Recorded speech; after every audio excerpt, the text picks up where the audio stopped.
চট্টগ্রাম বন্দরের new mooring container terminal সহ বিভিন্ন স্থাপনা বিদেশি কোম্পানির কাছে ইজারা দেওয়ার সিদ্ধান্ত প্রত্যাহার করা না হলে প্রধান উপদেষ্টার বাসভবন ঘেরাওয়ের হুঁশিয়ারি দিয়েছেন বাম রাজনৈতিক জোট। পাশাপাশি বন্দর ও ইজারা দেওয়ার প্রতিবাদে পক্ষকাল ব্যাপী বিভিন্ন কর্মসূচি ঘোষণা করে বাম জোট। চট্টগ্রাম থেকে বিপ্লব মজুমদারের ক্যামেরায় হাসান ফেরদৌসের রিপোর্ট। লিলি বিউটি সোপ, যার অ্যান্টি এজিং গুণ তারুণ্য ধরে রেখে ত্বকে করে উজ্জ্বল, তারুণ্যময় উজ্জ্বল ত্বকের জন্য। রিমার্ক। চট্টগ্রাম বন্দরের এনসিটি, লালদিয়াচর এবং বে টার্মিনালে বিদেশি অপারেটর নিয়োগের সরকারি সিদ্ধান্ত প্রত্যাহারের দাবিতে বাম জোটের এই সমাবেশ। এ সময় তারা বলেন, এনসিটি লাভজনক হওয়া সত্ত্বেও টার্মিনালটিকে মার্কিন সাম্রাজ্যবাদের স্বার্থে বিদেশিদের হাতে তুলে দেওয়া হচ্ছে। এতে দেশের স্বাধীনতা, সার্বভৌমত্ব সহ নিরাপত্তা লঙ্ঘিত হবে। বাংলাদেশকে ভূ রাজনৈতিক দ্বন্দ্বে জড়িয়ে দেশকে অস্থিতিশীল করার ষড়যন্ত্র চলছে বলেন তারা।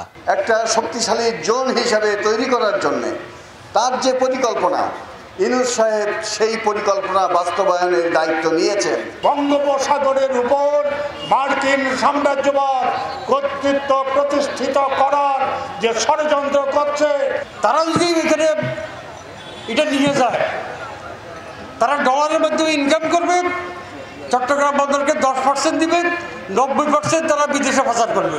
জনগণের তোয়াক্কা না করে এরা যে সরকার শুধু চুক্তি করে নাই।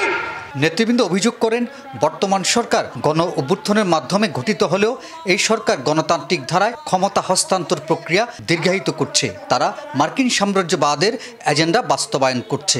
সত্যি যদি আজকে তারা চুক্তি করতে চায়, তাহলে আমরা আমাদের সারা বাংলাদেশের মানুষকে ঐক্যবদ্ধ করে রক্ত দেওয়া হলেও এই দেশ বিরোধী চক্রান্ত আমরা প্রতিহত করব।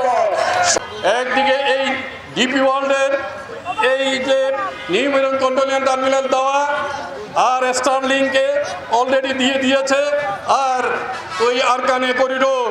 বাম জোট নেতা শফিউদ্দিন কবির আবিদের সভাপতিত্বে সভায় আগামী 23শে নভেম্বর পর্যন্ত সারা দেশে সভা, সমাবেশ ও গণসংযোগের কর্মসূচি ঘোষণা দেওয়া হয়। নভেম্বরের শেষ সপ্তাহে প্রধান উপদেষ্টার কার্যালয় যমুনা ঘেরাও কর্মসূচি সহ হরতাল অবরোধ করা হবে বলেও ঘোষণা দেন নেতারা। ক্ষমতাকে দীর্ঘায়িত করার যে চক্রান্ত করছেন, সেই চক্রান্ত বন্ধ করুন।